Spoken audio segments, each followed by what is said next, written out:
तो देखिए, हमने अब स्टार्ट करेंगे हमारा एनालिटा। लास्ट टाइम जब हमने किया था तो सबसे पहले ऑर्गेनिज्म वो थे जिनमें कोई भी सीलम नहीं थी। नीमेटोड किया था, उसमें क्या थी? स्यूडोसीलम, फॉल्स सीलम थी। अब एनालिटा को हम जब पढ़ेंगे तो सबसे पहले इसका पॉइंट लिखेंगे क्या? इसमें ट्रू सीलम प्रेजेंट होती है। एनालिट में क्या होती है? सबसे पहले तो ट्रू सीलम,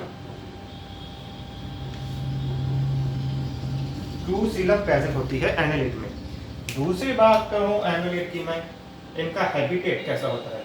ये मैराइन भी हो सकते हैं, फ्रेश वाटर भी हो सकते हैं।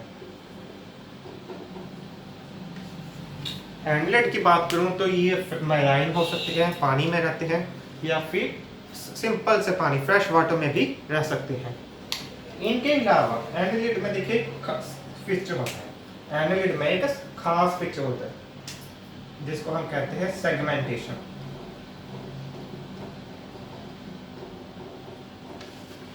एनालिट की अगर मैं बात करूं, एनालिट में ऐसे ऑर्गेनिज्म होते हैं जिनमें खास फीचर कौन सा? सेगमेंटेशन होता है। सेगमेंटेशन का मतलब क्या होता है? जैसे कि हमारे पास ये ऑर्गेनिज्म है, इसकी बॉडी कुछ ऐसे होगी,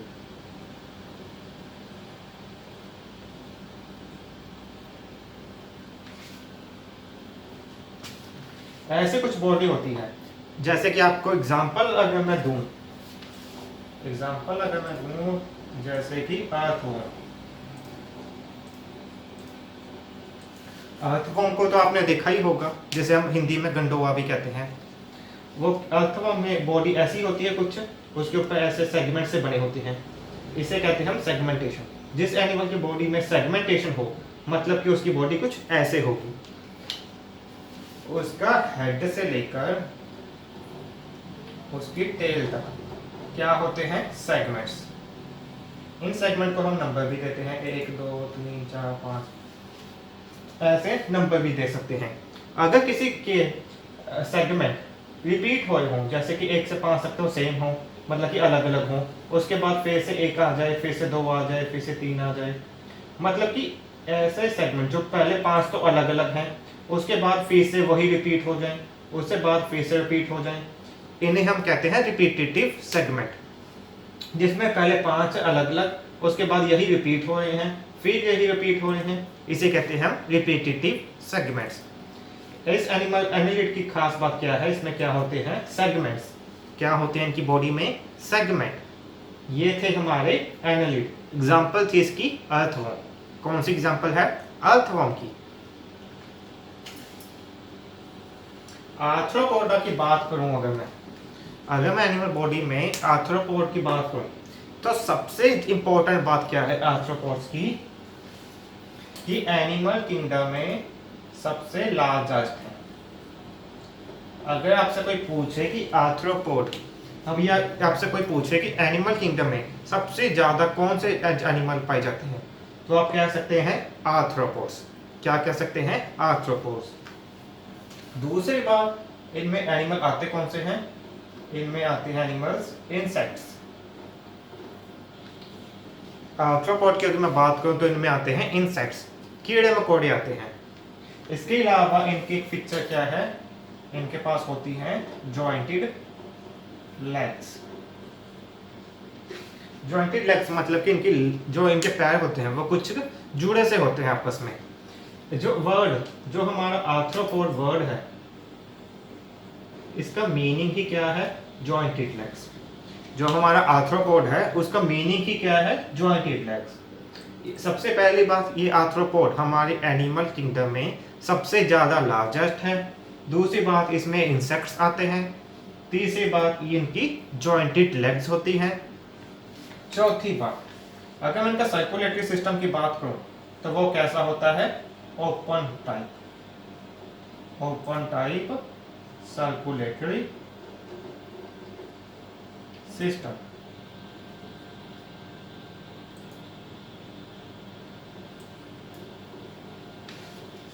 ओपन टाइप सर्कुलेटरी सिस्टम का मतलब है कि इनका जो ब्लड होता है, इनके अंदर जो ब्लड होता है वो ब्लड वेसल के अंदर फ्लो नहीं करता। इनके अंदर जो ब्लड है तो वीना ब्लड वेसल, या कहिए कि ब्लड वेसल के बाहर ही फ्लो करता है। जैसे कि हमारे अंदर ब्लड कैसे फ्लो करता है, ब्लड वेसल के अंदर, मगर इनमें ब्लड वेसल के अंदर फ्लो नहीं करता, उनसे बाहर फ्लो करता है। इसीलिए हम इसे कहते हैं ओपन टाइप। जिनके ऑर्गेनिज्म के अंदर ब्लड वेसल के अंदर ब्लड फ्लो ना करे उसे हम कहेंगे ओपन टाइप, मगर जिनमें ब्लड वेसल के अंदर फ्लो करे उनको कहेंगे क्लोज टाइप। ये आर्थ्रोपोड्स हमारे पास क्या है, open type circulatory system. Example की अगर मैं बात करूं, एग्जाम्पल आप इसमें लिख सकते हैं, जैसे हमारी हाउस फ्लाई होगी, ड्रैगन फ्लाई होगी। बेसिकली आप आर्थ्रोपोड में कोई भी इंसेक्ट लिख सकते हैं, क्योंकि सभी इंसेक्ट किस में आते हैं, हमारे आर्थ्रोपोड्स में। किस में आते हैं, आर्थ्रोपोड्स में। नेक्स्ट की बात करते हैं अब हम मोलस्का की। मोलस्का की अगर मैं बात करूं तो ये क्या होते हैं, बाइलेटरल सिमेट्री। सबसे पहली बात तो ये है, ये बाइलेटरल सिमेट्री है, मतलब एक दूसरे के मिरर होते हैं। दूसरी बात, इनमें भी ओपन टाइप सर्कुलेटरी सिस्टम होता है। मोलस्का में भी open type circulatory system present होता है। इसके अलावा इनकी बात करूं अगर मैं, मोलस्का में होते हैं हमारे पास एक्वाटिक, या फिर सिंपल आप एक्वाटिक ही लिख सकते हैं कि मोलस्का में हमारे पास कौन से एनिमल आते हैं, एक्वाटिक। कौन से एनिमल आते हैं, एक्वाटिक, पानी वाले एनिमल्स आते हैं। इसके अलावा जो हमारे पास मोलस्का है, अगर मैं इनकी बात करूं तो इनमें कौन सा आते हैं, इनमें भी थोड़ी मोटी सेगमेंट्स होते हैं, कंप्लीट नहीं होते, थोड़े से स्मॉल लिख सकते हैं आप। अगर आप मोलस्का की बात करें, पहले तो क्या है, इसकी बाइलेटरल सिमेट्री है। दूसरा, ओपन टाइप सर्कुलेटरी सिस्टम है। थर्ड, ये एक्वाटिक एनिमल्स हैं। फोर्थ, इनमें सेगमेंट्स होते हैं, मगर इनके जो हमारे एनालिड थे उनकी तरह नहीं, थोड़े कम होते हैं मगर बहुत ही कम होते हैं। ये क्या है, हमारे मोलस्का। और अगर मैं इनके एग्जाम्पल की बात करूं तो इनमें एग्जाम्पल क्या आ जाती है, इनमें एग्जाम्पल आ जाती है जैसे हमारे पास स्नेल, जैसे कि प्रॉन। हमारे पास मोलस्का में एग्जाम्पल आ जाती है स्नेल, प्रॉन। इनके पास छोटा सा क्या होता है, किडनी शेप का एक्सक्रिएटरी सिस्टम। मैं एक बार दोबारा रिपीट कर देता हूँ। एनालिड की बात करूँ तो वो इसमें होती है ट्रूसिलम। इसके अलावा वो मैराइन या फिर फ्रेश वाटर के होते हैं, उनकी बॉडी में सेगमेंट्स होते हैं। और एग्जाम्पल क्या है, अर्थवॉर्म। आर्थ्रोपोड की बात करूँ तो वो लार्जेस्ट होते हैं हमारे एनिमल किंगडम में। इंसेक्ट्स आते हैं इसमें, उनकी जॉइंटेड लेग्स होती है, जिसके नाम पर ही आर्थ्रोपोड रखा गया। इसके अलावा इनका ओपन टाइप सर्कुलेटरी सिस्टम होता है। एग्जाम्पल आती है हमारे पास हाउस फ्लाई, ड्रैगन फ्लाई, या फिर कोई भी आप इंसेक्ट लिख सकते हैं। थर्ड आ जाती है हमारे पास मोलस्का। मोलस्का में बाइलेटरल सिमेट्री होती है। इसके अलावा open type, aquatic, segments small होते हैं, काफ़ी ज़्यादा सेगमेंट नहीं होते इसमें, छोटे छोटे सेगमेंट्स होते हैं। और लास्ट में इसमें स्नेल और प्रॉन, स्नेल और प्रॉन ये आते हैं हमारे पास तीन तरह के एनिमल्स।